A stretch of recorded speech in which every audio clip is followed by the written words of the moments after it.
Welcome to the Bar Exam Toolbox podcast. Today we are talking about taking the bar exam in another state. Your Bar Exam Toolbox hosts are Alison Monahan and Lee Burgess. That's me. We're here to demystify the bar exam experience so you can study effectively, stay sane, and hopefully pass and move on with your life. We're the co-creators of the Law School Toolbox, the Bar Exam Toolbox, and their career-related website, Career Dicta. Alison also runs the Girls Guide to Law School. If you enjoy the show, please leave a review on your favorite listening app and check out our sister podcast, the Law School Toolbox Podcast.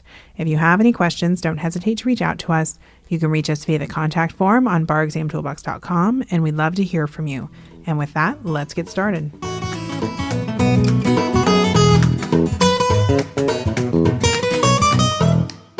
Welcome back to the Bar Exam Toolbox Podcast. Today we're talking about taking the bar in a new state when you're already licensed elsewhere. Well, I actually had to do this, and I'm here to tell you it's not really the most fun thing ever. Oh my gosh. I mean, when I think about how you want to spend your time studying for another bar exam, sounds so amazing. Yeah, and it's also really awesome when you're working, and I was working a very intense job at a large firm. And so, yeah, it is a challenge. But the good news is that you already passed once, and you can do it again. Woohoo! You can do it. Okay, so first off, you need to figure out if you can or should take an attorney version of the exam, which in California means that you do not take the MBE, or sometimes in other jurisdictions like your BE jurisdiction, specifically Washington, D.C. allows for this. You can actually waive your MBE score if you pass the MBE by a certain level and just take the writing portion. So there are different things that you can do to lighten your load, so to speak, when it's time to sit for the exam. And there are pros and cons to this, like everything else. Yeah, exactly. I mean, I think, for a lot of people, this is kind of a no-brainer. Like, of course, if you don't need to take the MBE, you probably don't want to take it. But for some people, that's not the case. Like for me, I'm much better off on standardized tests of that type. I'm better at multiple choice than I am at the essays. And I didn't actually have the option to take the attorney version because I hadn't practiced long enough. But I think there's a pretty high likelihood I would have failed it. Well, I definitely think that's true, too, based on your bar experience. Exactly. We're just being realistic. Like, I'm really good at the MBE, and I was woefully unprepared for the essays because I was working. But it only been, 2 years since you'd sat for the other test? Two-ish, yeah. I think the other thing is sometimes when you are coming back to this test after longer than a few years, that law is going to feel maybe further for you. So it can also be a challenge to go back and do the nitpicky memorization that the multiple choice requires. Yeah, that being said, of course, it helps you on the essays in those topics if you've had to do the MBE. So I think, this is probably a 70-30, 80-20 type of thing. Mm-hmm. I think most people who have the option will probably decide not to take the MBE, and that's probably the correct choice. But, I think there are situations where you might just decide to do the whole thing. Yeah, I also think that the other thing you want to consider is just time. Yeah. I think, as you mentioned, a lot of people study for another exam while working full time. And you need to be very realistic about how much time you have to study. And not having to study for a whole chunk of the test can be a real benefit, especially when you remember that for the writing portion, a chunk of the writing portion is going to be the performance test, which requires you to memorize no law. So by not taking the multiple choice portion, you are really reducing the amount of material that you have to memorize. And I think that can be a game changer for a lot of people. Yeah, absolutely. And, most attorneys are probably better at writing than multiple choice. But, there are those rare cases where it might behoove you to go ahead and take the whole thing. Yeah. And if you're not sure or you cannot remember, if you remember enough law to even make it worthwhile, you can, get a book, I would say like Strategies and Tactics by a manual that you can get online. You can download some of the practice exams or purchase and download some of the practice exams from the National Conference of Bar Examiners. Sit down and take a 3-hour set. See how it goes. Yeah. And for me, I just found that part more fun. So I was probably more likely to study for it. I mean, I realize that's a rare opinion. It is a rare opinion. But, I have talked to a number of people who are attorney applicants in California who have failed several times. And, one of the conversations we really are having is, should you be taking the MBE? Yeah. The other thing you could try and do is sign up for like the trial version of Adapt-A-Bar, which would also give you practice questions to do. Then you wouldn't even have to pay anything. But basically, I think you need to do some of these questions before you make this call. You need to be, to even consider taking the MBE when you don't have to, you need to be, sitting down and getting like 70+% right, because otherwise it's pointless. Yeah, exactly. So there are there are things you can do to inform your decision, but what you want to do is like make the decision and then make a plan for that decision. Because if you are going to take the MBE, you actually have to study for it. So you need to. Well, and also a lot of places you don't necessarily have that choice. You know, not every jurisdiction allows you to only sit for the essays. Right. Yeah. So very important to consider. Figure out what you're getting into, basically. Yeah. The other reason why some people will take another bar exam is that they may not have, even in a UBE jurisdiction, they may have only gotten a score high enough to get into some jurisdictions, but not all the jurisdictions they need. And so sometimes they need to go sit for a whole nother test, and that can be another challenge. Right. And I think, too, obviously this should be something I'm sure people have typically already thought about, but just in case, look at whether you even need to take this exam. A lot of places, if you've been admitted, say, 5 years as an attorney in good standing, you have the option to actually just basically waive into other jurisdictions. So, double, triple check that this is even something you need to subject yourself to, because it's not really the most fun. No, it's really not.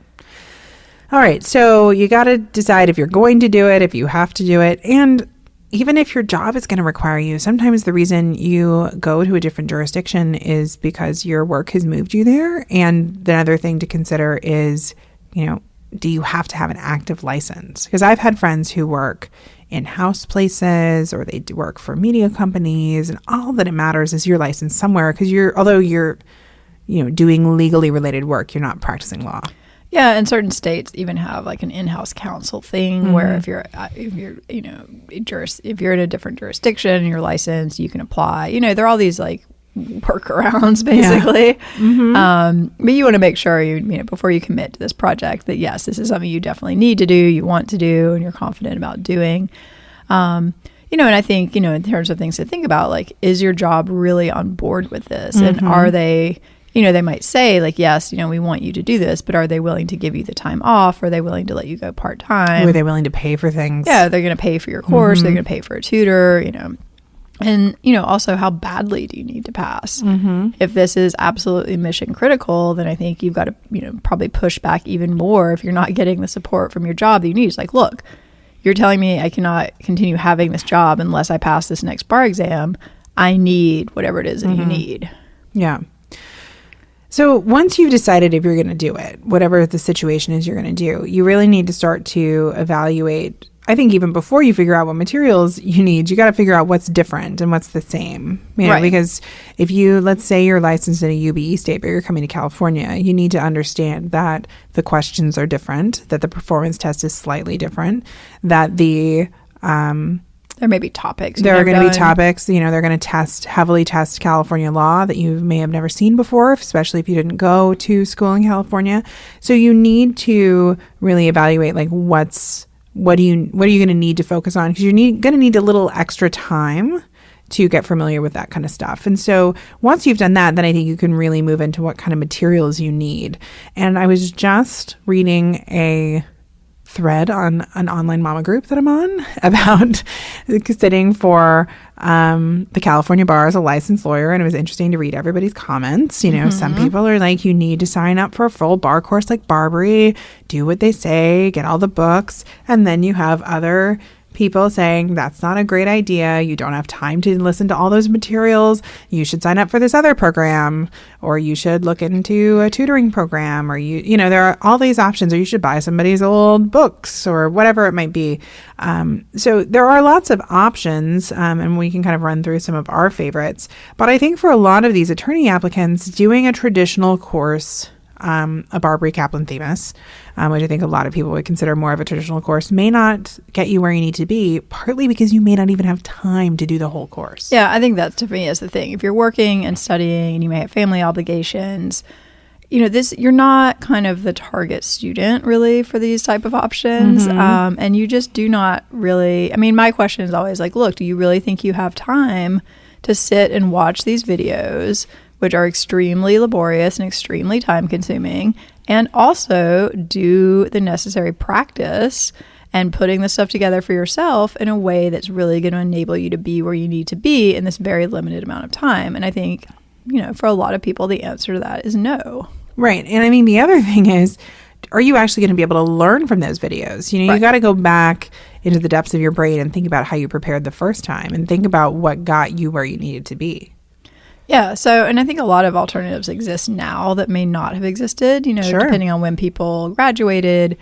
We didn't exist. Depending on when they graduated. Okay, fair point. Sure. But it's been a while. It's been a while. But there are definitely like different options beyond just like, oh, I'll sign up for Barbary and everything will be fine. I mean, maybe that's true for you. Great, go sign up for them and do the program, and hopefully you pass. But if you don't want to spend that much money or don't think that that's the best use of your time, I think there are a lot of newer options that you might want to take a look at. Yeah. So the first thing is you need some solid outlines for the new jurisdiction. That's like a no-brainer. Yeah, you need to know the law. You need to know the law. And so there's a certain like, library of law you need to have in your brain. Right. So the first thing you need to do is find those outlines. They do not need to be 500 pages. We think that there's a good set that you can get that's like 90 pages. I always quote this number, like I never open this PDF very often. And then I always so I hope that I'm right. But it is a much smaller packet. And those are the Smart Bar Prep outlines, which we use in our programs.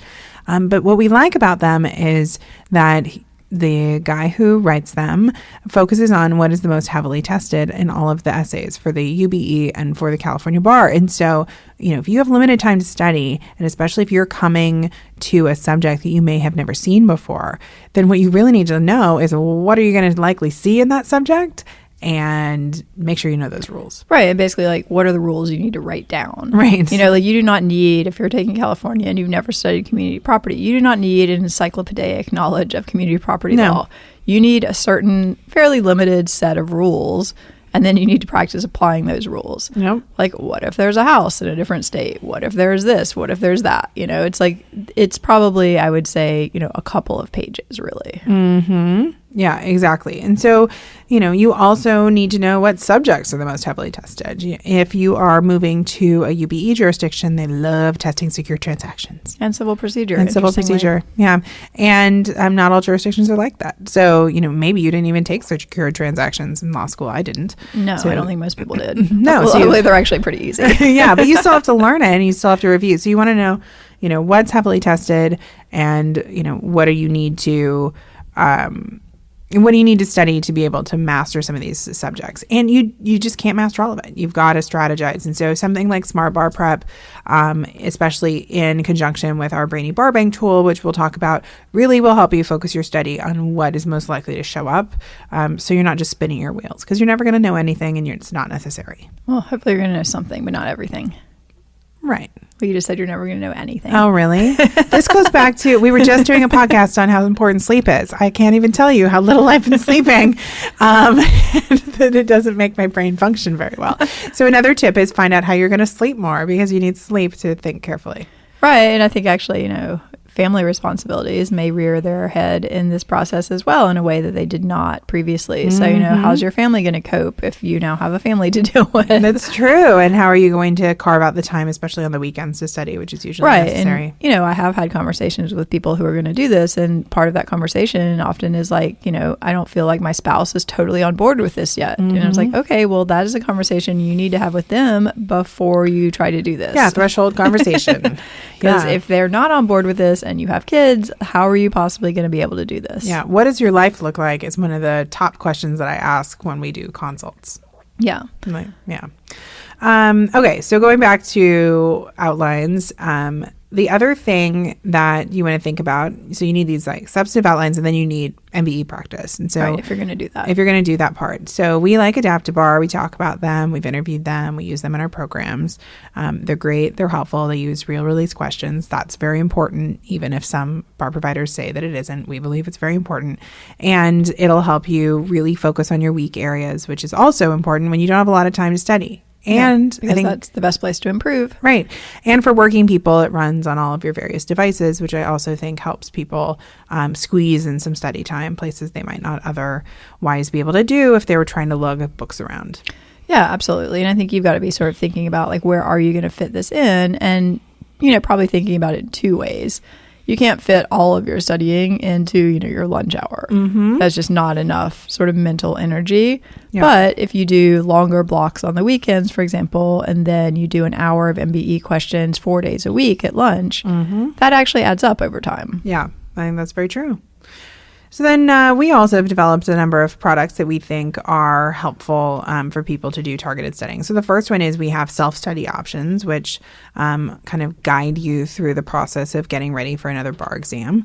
And we also have our Writing of the Week program, which walks you through essay and performance test practice, our Practice of the Week program, which walks you through how to approach MBE questions using real release questions, and our Brainy Bar Bank tool, which has databases of California and UBE questions so that you can do this sort of targeted practice and find out, what are the essays that have the areas of the law that are most heavily tested, or if you're struggling with personal jurisdiction in civil procedure, you could just get a stack of personal jurisdiction questions and be able to go through them. And I think that kind of targeted, focused practice is incredibly important when you don't have a lot of time to study. Yeah, and I think the other thing that people sometimes make a mistake on is they don't write full essays. Oh, yes. They think, oh, okay, well, I'm busy, I'm working, so it'll be fine if I just outline some essays, look at a bunch of them, maybe outline them, read a sample answer or two, and I'm good. But, this doesn't really necessarily work that well. Yep. And I think you actually have to force yourself to sit down and do that full writing practice and ultimately, do it under timed exam conditions, which is another place people sort of don't really think about, like, oh, well, I'll just, do some open notes and make sure I'm getting the law right, or I'll just give myself a little extra time. But that is not really possible on the actual exam. So, it is hard to kind of carve out that 3-hour block where maybe you sit down and you do 6 ME questions, but you need to be doing that. Yeah, I agree. So even outside all of this, I do think the other things you want to put on your list are making sure that you've talked to the bar you're planning on applying to and that you have met all of their requirements. So the character and fitness stuff, any pro bono requirements. If there's a subject specific area, I know Washington, I think, does that multiple choice, like New York has a thing. New York has a thing. So you want to understand that, because I also know attorney applicants that have come to California, been super stressed out about the bar, sat for the bar, passed the bar, and then they'd never submitted their moral character, which is what we call character and fitness in California. And we just got a note from someone on our team that heard that character and fitness applications are backlogged. And are taking a very long time to get processed. Yeah. So now this person has done the horrible hard stuff, which is pass the bar, but you literally cannot practice law. Yeah, I did that. I know you're not surprised to hear this. I'm pretty sure I did not submit my moral character application until definitely after I sat for the bar and quite possibly after I got the results. I was busy. I was working at a law firm. I was very busy. I think I was at trial. I was billing 300 plus hours a month. Sure. This is not something I had time to deal with, but it did mean that, I was delayed. It didn't matter because I'm not even sure why I had to take California, but I was delayed in getting admitted in California. Yeah, and some jobs don't have the leeway to, delay. So if your job is basically saying, like, you need a bar license, right, just remember that the bar license includes other things. Yeah, and like not actually just having the license. Yeah, I think for me, literally, basically the reason I ended up having to take the California bar was so I could do pro bono work in California. But I'd never used it for my actual job. One other thing that you want to consider is if you are someone who received accommodations before on a different bar exam, not all states are as welcoming to the application process. I think some states have a reputation around this kind of stuff. And so that's another thing you don't want to delay on, or you want to really carefully evaluate. And I think the UBE is creating unique opportunities for folks in this position to forum shop a bit and maybe take the exam in a kinder, gentler jurisdiction. It doesn't matter where you sit. Right. You just get a score. Right. It just matters what your score is. And so, for instance, in New York, which is notorious for rejecting bar candidates' accommodations packets and not really allowing for appeal, which I'm not sure how that's allowed by the ADA, but, I'm not a employment, or I guess it wouldn't be. What even type of law would that be? Disability rights lawyer. Thank you. Yeah, we have a podcast on that in Law School Toolbox. But that's a whole different topic. But if you, let's say, skip on over to New Jersey, just for example, and maybe New Jersey gives you the accommodations you need, and then you rock the bar exam, and then you skip back over to New York with that score and do all the New York requirements. then it may be a path to licensure that wouldn't be available if you don't get those accommodations in New York. So you got to call people and learn about it and apply for things. I mean, this is kind of annoying and anxiety inducing, but so is failing the bar. So you really want to think about this stuff and learn what your options are. Yeah, and I think that's such a key point for people who are attorney applicants, because it's so easy. I mean, I always think of this as like the Kathleen Sullivan example. You know, Kathleen Sullivan is obviously an intelligent person. She's been, I think, the dean of a law school. She's written a textbook on con law, and she failed the California bar. Right. I'm sure it was because she did not devote sufficient time and energy to studying, because for whatever reason, she was busy and didn't do it. Yep. That being said, I think it is very easy to sort of sit for this exam either underprepared or overconfident and just think everything's going to go great and it'll be fine and you can pull this out. And then when it doesn't happen, you know, that can be a very disappointing experience. And then you're kind of in this cycle of like, oh, I failed and now there are all these repercussions and I have to do it again. I always tell people, you know, wait until you're ready to take this test. Yeah. Do not sit for it thinking that maybe you're probably not going to pass, because it's just pointless. Yeah. I think that's a very good point.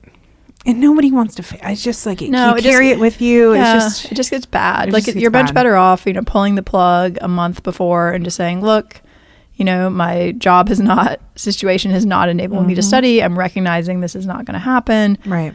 Better to, you know, take that hit then than to spend several more weeks, you know, banging your head against the wall and then go sit and then wait for results and fail. It's just not good. No, it's definitely, it's just not good.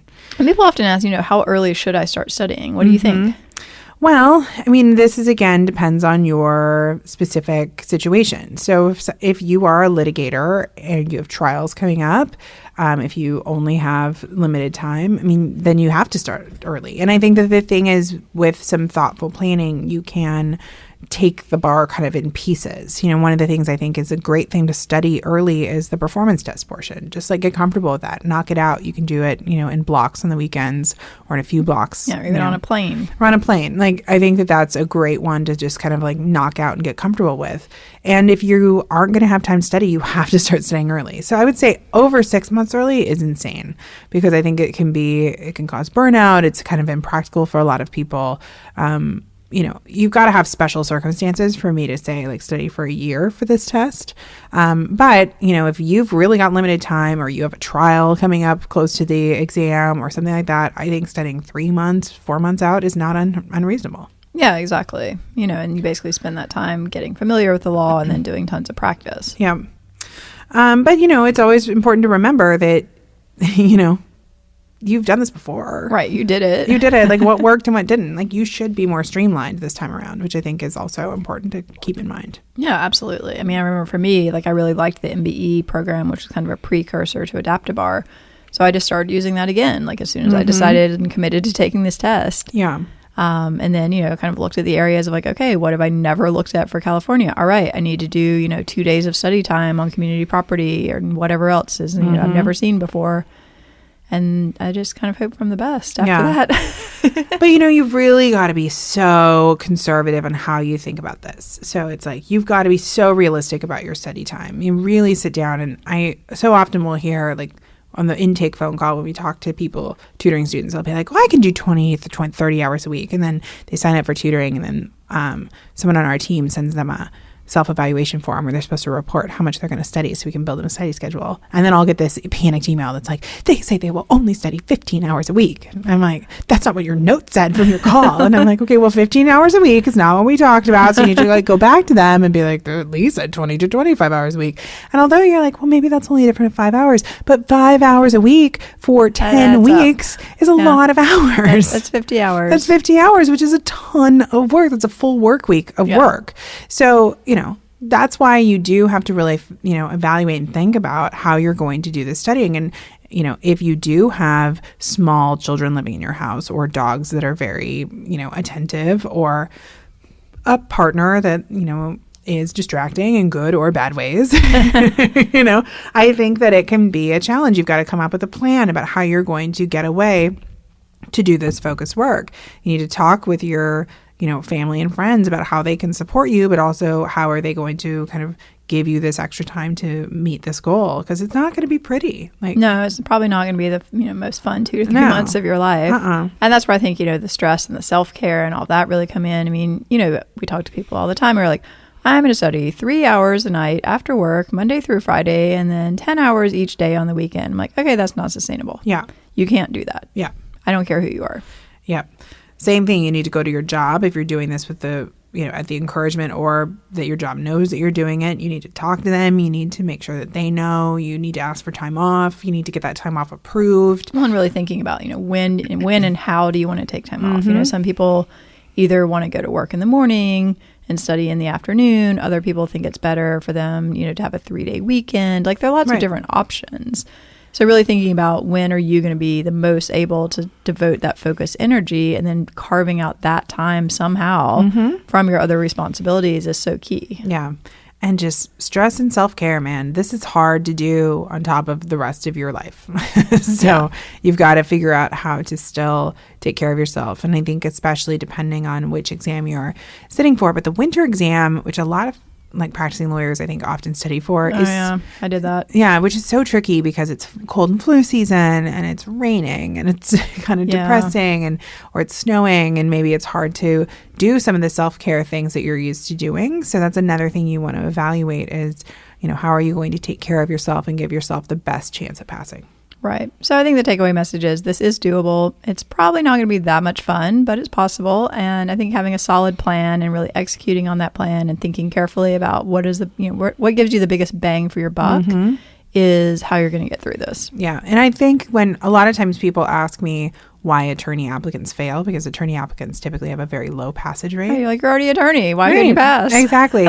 And I think the number one reason is not being realistic about time commitments, both at work and outside the home, and outside in the home. I think those are really the biggest challenges.